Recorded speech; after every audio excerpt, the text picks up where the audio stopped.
Conference was arranged by CISE and AC. All the principals assembled here. So more than 2,000 representatives of different institutions which are there all across India were there at that one place in one auditorium. A lot many renowned educationists, they were the resource persons. A lot many insightful sessions were conducted and they were all enriching and very beneficial. So whatever points were discussed, whatever educative elements were there for all the people who are into education, for all educators, those were properly understood or I tried to understand, and those were properly noted down. And the purpose is that whatever input we have received, which was given to us by the council, that should be shared with all the teachers, and later on it should be executed by all of us. The theme of the entire conference was revitalizing school education. Means adding energy, adding strength to school education. That was the theme. And the keynote speaker, there were around 11 speakers who addressed us in 3 days. Among those 11 speakers, there was one keynote speaker. Keynote speaker is Dr. Shashi Tharoor, a very famous personality, former ambassador of India, and he is the author of a lot many books. At present, he is member parliament, and he is representing the same constituency where this conference was arranged. Now the point is what he said. The key point which he shared with us, that key point was, we are not to produce well-filled mind. We are not to produce well-filled mind. He said, we are to produce well-formed minds. Well-formed minds.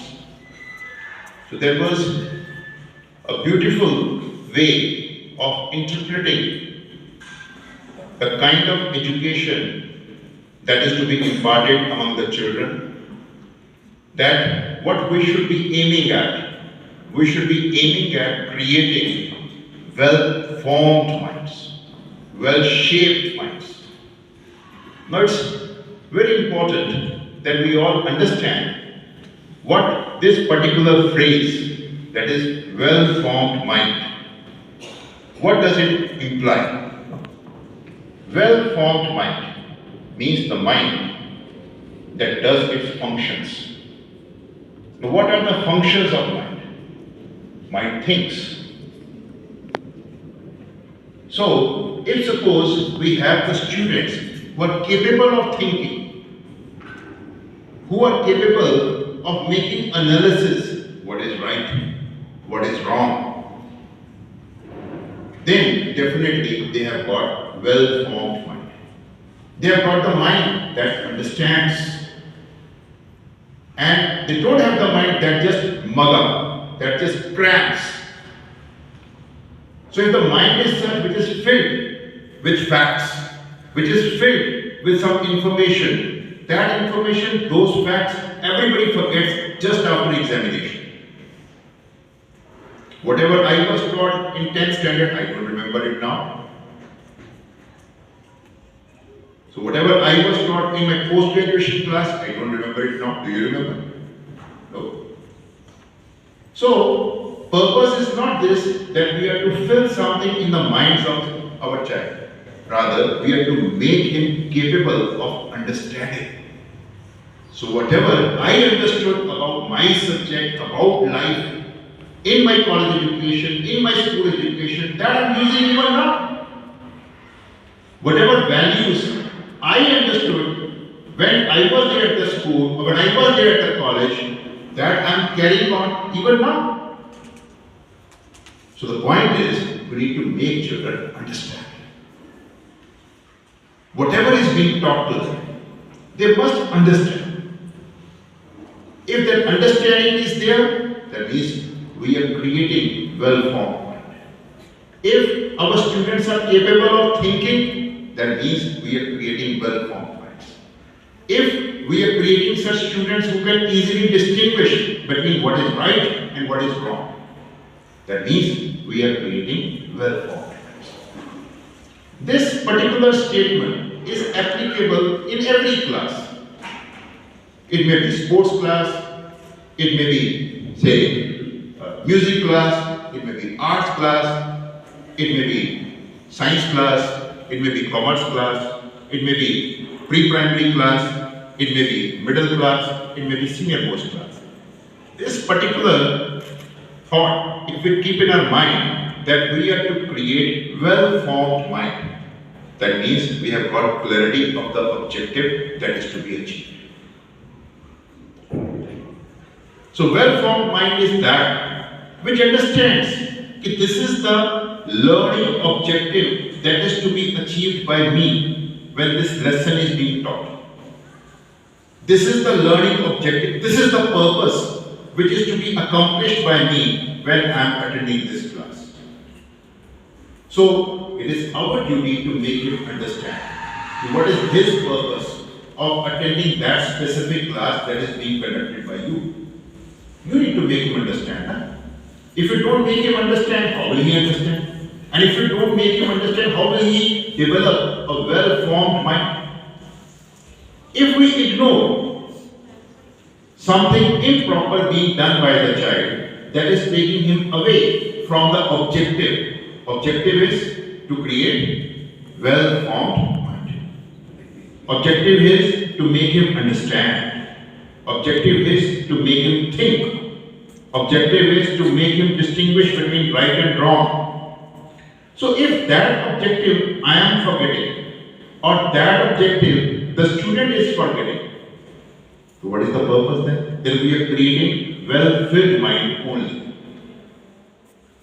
right? And not well-formed mind.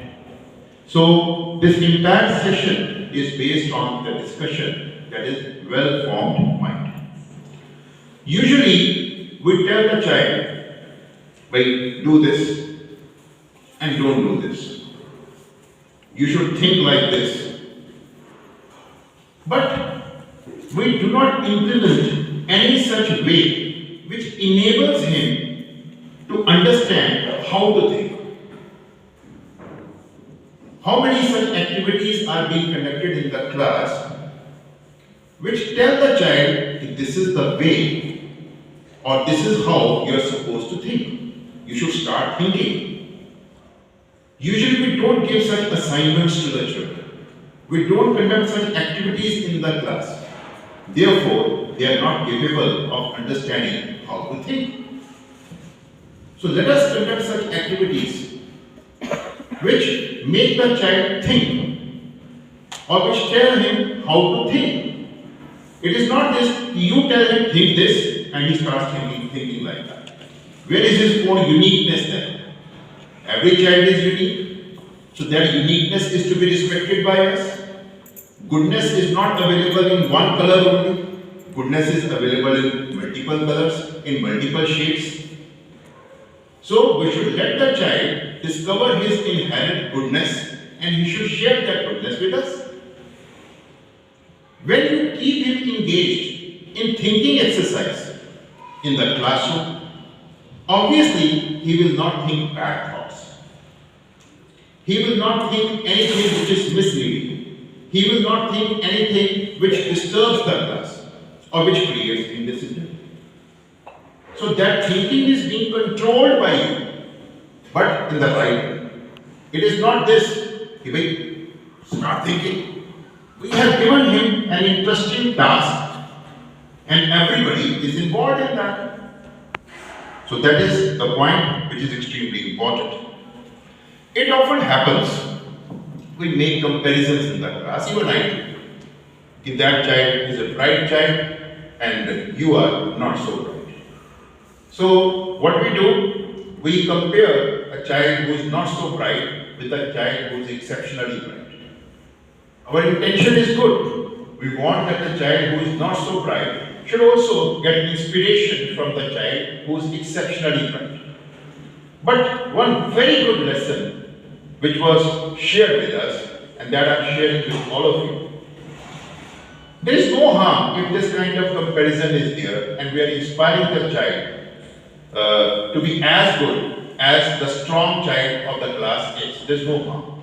But the best way is that the child should always be compared with his previous self. It means every day is meant for improvement. Every day you are to become better. Now, if every day you are to become better, that means we need to assess and we need to see, is this child better than yesterday? In terms of conduct, in terms of teach, in terms of understanding, in terms of learning, in terms of values, in terms of knowledge. Is he better than yesterday? Is he better than before? So every should constantly be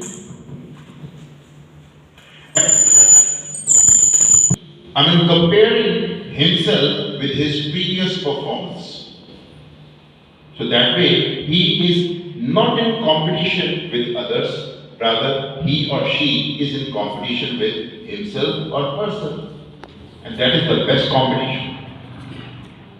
Now this kind of competition, this kind of line of thinking is to be developed in the child by us. But this is how you used to speak earlier. You are still speaking in the same manner. Where is the growth? Where is the development? Where is the improvement? And we are here for improvement. So this is something which we need to understand. Next point is, we often say we are telling something to the children, but they are not taking much interest in that. Okay. See, what are we telling them? We are telling them about Rani Lakshmibai, 1815-7, better. We are telling them about, say, environment. We are telling them about soil. We are telling them about air. Fine. So you explain something which is written about air. You explain something which is written about soil. You explain something which is written about 1815-7 better. You read and you explain. Are we connecting the child with that? Is he in a position to relate himself with the knowledge that is being imparted to him? So if suppose we are talking to him about air, so the fact that pure air is very badly required by the child. Pure air is very badly required for the growth of crops, in which, the whole family is engaged. Do we ever tell the child like this? So he should relate. He should relate immediately with something that is being communicated to him. So whatever is being taught, that is extremely important. The child should find his own image. He should empathize himself with what is being taught to him. So for example, if you are teaching him about soil, the soil, all the students, they understand soil. So they should be exceptionally strong in understanding the relevance of soil. But they are not. We are not using the strength of the children. They understand the soil. No such activity is being given to them. So they are not being made to realize what kind of soil is good for the harvest, what kind of soil is good for agriculture, what kind of soil is not so good for agriculture, what we need to do in order to promote the fertility which is there in the soil, and what activities are being done by majority of the farmers of Punjab to damage that fertility of the soil. No such interaction happens. I mean, nobody is interested in that, and when they don't show interest in that, we get analyzed on everyday basis. Every day the child is being punished. Every day the child is being turned outside the class. Every day the child comes to me. Every day I also scold the child. Child, I mean, how can we say that improvement is there, or development is there, or growth is there? Relate is very important. Relate. You are teaching the child anything. It is important that we should teach the child in such a way that the child is in a position to see the glimpses of his personal life in that education that is being imparted to the child. If glimpses of his personal life are not visible to the child, then he will not be taking interest in that. Why should he take interest in that? That is not connected with his life. So that connection between the knowledge that is there in the textbook with the life of the child, that we need to find out. That connection we need to find out. Next, I mean, it's very to excite the child through some activity. So when child is excited, curiosity is developed. The child will be very keen to learn. So if I take the child to the library, and there in the library, I have already, say, selected 3 books. I hold those 3 books in my hand. And then I tell the children, this is the first title. See, this is the title. This is the author. This is the second book. This is the author. This is the third book. This is the author. This is what is there in all these 3 books. Wonderful. Very wonderful other books also, which are extremely useful for all the youngsters' life. So if today I am distributing some books to you, all those books are of that kind only, which will definitely be very helpful. If you read the first chapter in this library period, you will be richly benefited. So I have shared something exciting with the children. And I am myself also excited about that. If that excitement is visible in my presence, if that excitement is visible in my dialogue, which I have there in the class, students will also be excited. But if that excitement is not there in me, I am not so enthused about the work which is to be done in that specific teaching period or activity period, students will also not be expected to respond in an exciting or in a very enthusing manner. So this is my appeal to all my colleagues, that education is to be made meaningful. And one more thing which I would like to share with you all. There, in those 3 days which were spent there at the workshop point, almost 600 to 700 students of different schools, they gave their presentation. So, seeing their confidence, seeing their stage presence, seeing their presentation, seeing their energy level, seeing their coordination, seeing their training, seeing their balance, seeing their composure, I find them several notches higher than us. Several notches higher than us. We are far below them. So that means, so far as council is concerned, council is creating some wonderful institutions. And those wonderful institutions are wonderful because of different qualities which through education are required to be developed in the children. I met certain principals also, and I had close interaction also with them. During that interaction, what I learned, in most of the schools, which are high profile schools, which are respected by the council a lot, majority of the teachers are such who have been working there for 5 years, 6 years, and they see a career. They see a career in their job. And when I see a career in my job, then all these meetings are meaningful for me. But if my objective is that in another 3 months, I am to look for some alternative, or I am to get married, or I am to go abroad, and I am to work here only for 3 months, 4 months, then these meetings which we are conducting are not so. If career building is not our objective, and we are using a workplace just for the time that we have with us, and for the time being the place is being used, then in that case, all these sessions are meaningless.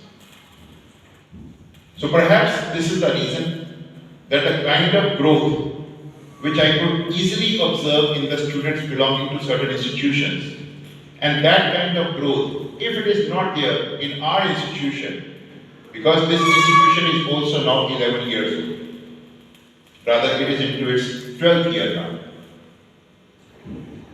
So the kind of growth that should have been there among the students, the kind of norms, execution there in the class that should have been there, if it is not here, perhaps it is because of this reason, that most of us don't see a career at this workplace. So that is very essential that we see a career. Next point is, if teaching is to be made interesting, even CBSE says and Council also says that our teaching should be art-based teaching, art-based learning. In the classroom, we are to impart art-based learning. CBSE says art-integrated learning, Council says art-based learning, meaning is same. When we are teaching during the class, all activities which we are conducting, they should be art-oriented. Let us suppose I am teaching science, and I am talking about a specific chemical. That chemical has its own properties. So if a child comes in front of others, and that child says, I am this so and so chemical, and these are my properties. This is how I react.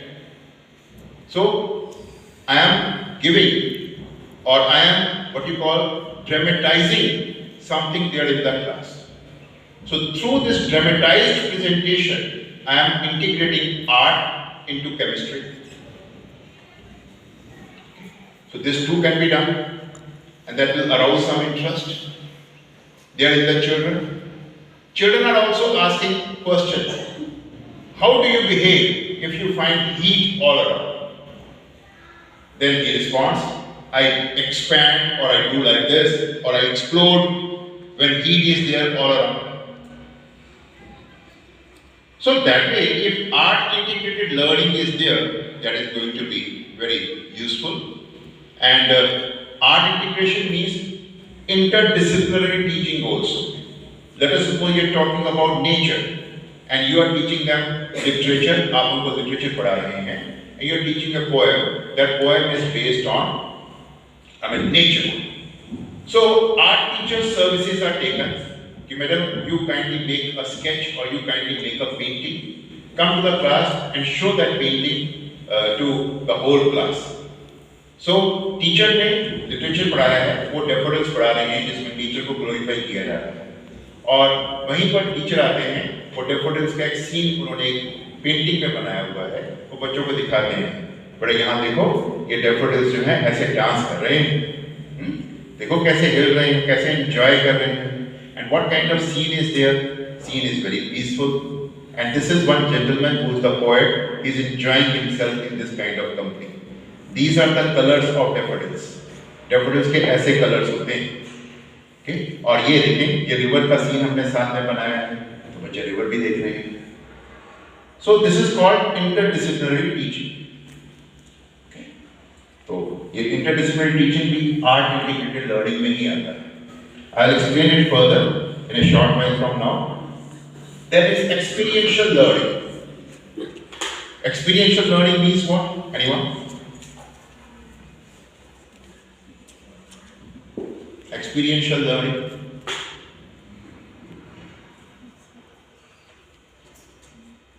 That's what he said. Only one hand. Jeevan. Experiential learning means you have to perform an activity or some experiment in front of the whole class. Yes. Certainly. Yes, correct. Correct. Or question. Experiential learning means that this is what you are doing in the classroom. Now, in real life, Suppose this kind of situation is there, how will you how will you put this concept into real life? Perform. We often, when you are teaching them about animals, we tell the children they should go home and they should have themselves photographed with their pet. So they get themselves photographed with their pet, sometimes with buffalo, sometimes with cat, sometimes with dog. So that way, the objective is that they should develop a bonding with animals. They should see a friend in animals, not an enemy in animals. Okay?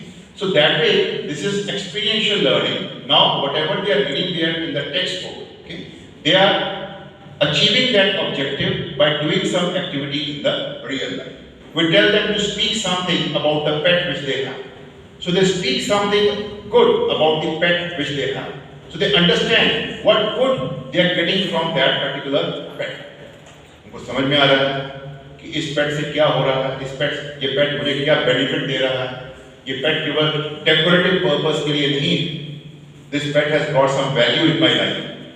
So I should care better for this pet. So that is called experiential learning.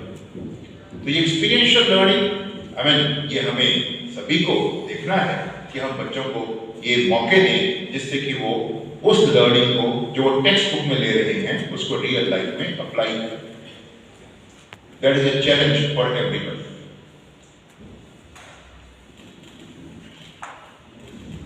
One beautiful story was told to all of us there, and I'm sharing the same story with you.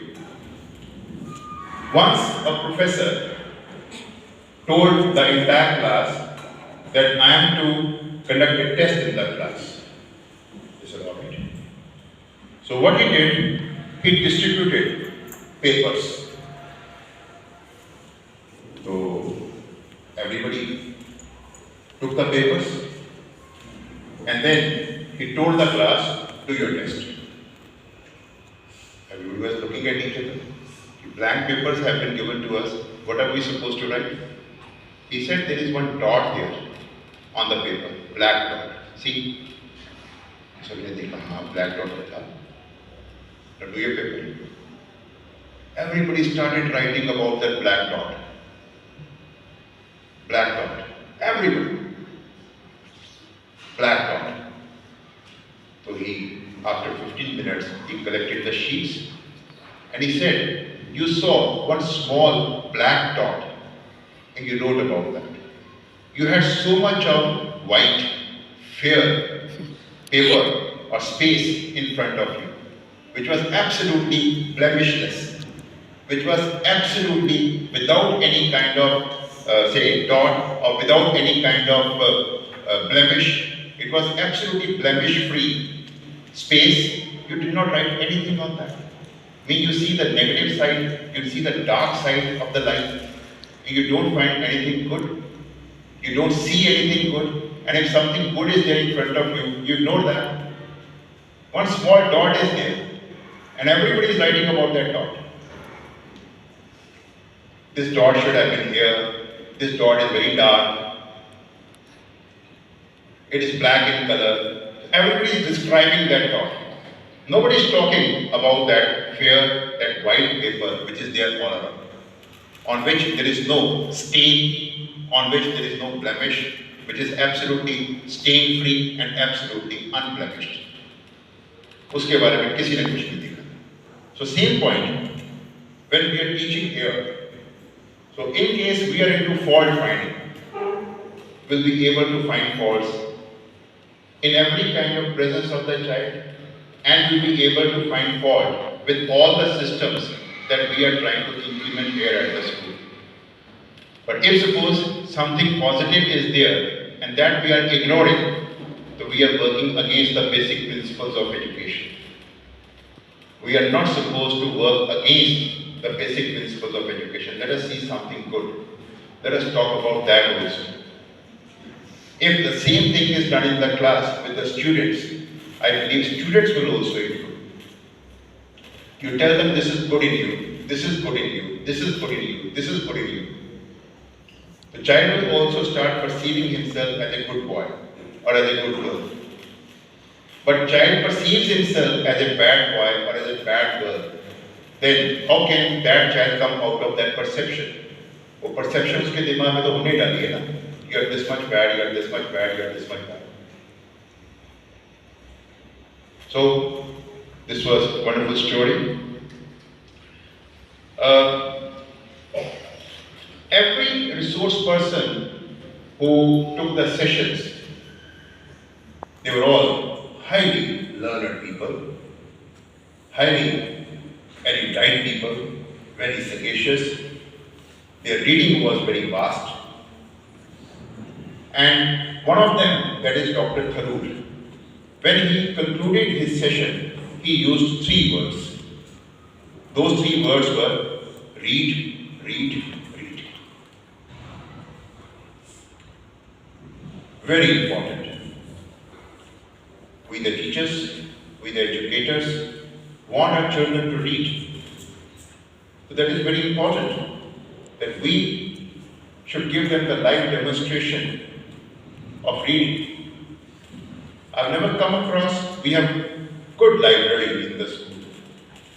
It is very rare that any one of us, visits the library, takes magazines that are available, reads those journals, notes down some important points, and then tells the students that this is the article which I read in this magazine or in this journal. It is there in the library. When you go to the library, read this. That is very useful. I remember our teachers, when they used to come to the class in our college, they used to bring so many books to the class. They would keep the books on the table and they would tell us all, go to the library, read this book, page number this. Go to the library, read this book, page number this, paragraph number 3 to paragraph number 7. Read this, very important. This habit of reading has been developed and is continuing even now. I am proud to say I have more than 2,000 books with me at my home. And every week I am into purchasing new books. So this is something which is expected of every teacher. Reading is very essential. A lot many times it happens, people come for interview, questions are raised, do you read any newspaper? Yes. Which newspaper? This. Name a few columnists whose write-ups are there on the editorial page. Nobody knows. Then they say, no, मैं तो ऐसे cursory class दे देते हैं. So until unless we read, we cannot have words, we cannot have thoughts, we cannot have insights, we cannot have inspiration to share with the students, we cannot have references, we cannot have the kind of awareness which is expected of every teacher. Every teacher should be updated and every teacher should be aware of what is happening all around. That teacher may be a pre-primary teacher, that may be a senior secondary teacher. Every teacher should be updated in terms of awareness. So reading is extremely important. इसके बारे में थोड़ी चर्चा और आगे बढ़ाएंगे.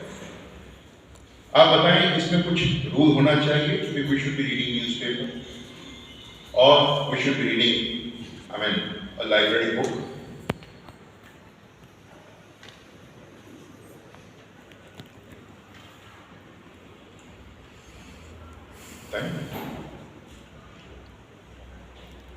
Should there be any kind of rule कि भाई लाइब्रेरी बुक इतनी तो साल में पढ़नी ही पड़ती है? नहीं होना चाहिए. कितनी बुक्स होनी चाहिए?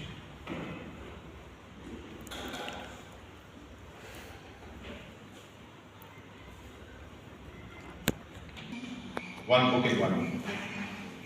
एक मैडम ने कहा, it is not essential कि somebody has said something, everybody supports that, or it is mandatory for everybody. और भी बताते हैं?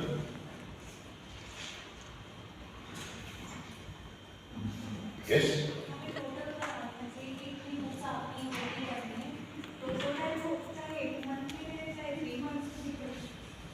discipline is always important.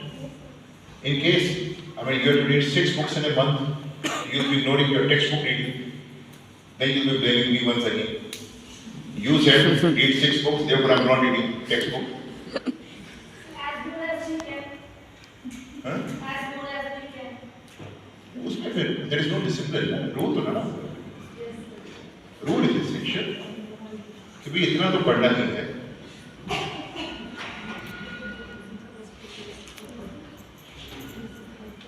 आप इतना बताएं कि in 10 minutes how much can you read? आप जब बुक रीड करेंगे, you'll be picking up the book of your choice only. So, in 10 minutes, how much can you read? 2 or 3 pages. 10 minutes. Okay? So that means 20 minutes reading every day. If 20 minutes reading is here every day, that means 7 to 8 pages. Right? So 30 days, बताएं, 240 pages. Right? 20 minutes reading and one book is done. Right? 20 minutes reading. Is it very tough job? Big sacrifice? Big punishment? 20 minutes. Is it possible? Not possible. So 240 pages से ज़्यादा बड़ी किताब pick ही ना करें. Right? Pick only that book which contains either 240 or 200 pages. Enough. और साल की 12 books. और देखिए 2 साल में 24 books. 3 साल में 36 books. Then 48 books. कितना enrichment पे? Right? कितना enrichment? कितने strong रहेंगे? कितने confident रहेंगे हम? We will not be looking for words. We will not be looking for ideas. We will not be looking for references. Everything is there, deep in us, and therefore everything is coming out very spontaneously. We will be enjoying our interaction with the children. Children will also be enjoying our presence there in the class. Okay. So this is the promise now. Right? And we can, like these days we have book reviews by the students. I believe it will be better if we have book review by the teachers in our morning assembly. So if suppose Shweta Madam prepares this kind of schedule, this is the day for book review by this teacher, teacher comes to me. Sir, इतनी जल्दी मेरी turning पहले आ गई. Shweta madam मेरा नाम सबसे ऊपर लिख दिया. अब मैं किताब सबसे पहले खत्म करूं. So we will make this kind of system of having book review in the morning assembly. So be on your job. Children with life skills. So what are the skills which are required to be understood by children in order to lead their life well? Happy coexistence is a skill, that is a life skill. Pursuing a target, that is a life skill. Now if you have to pursue a target, you have to succeed in that. For that you need regularity, constancy, perseverance. So perseverance is a life skill कि लगे रहो until unless the goal is achieved. तो ये सारी life skills. तो life skills को पढ़ना, determination, perseverance, patience, humility, respect, all these life skills which we call values also. Okay? तो ये basic values बच्चों को impart करना, that is very essential. जब वो values उनकी जिंदगी का हिस्सा बन जाती हैं, तब वो जिंदगी जीना भी सीख जाते हैं. So that is very essential.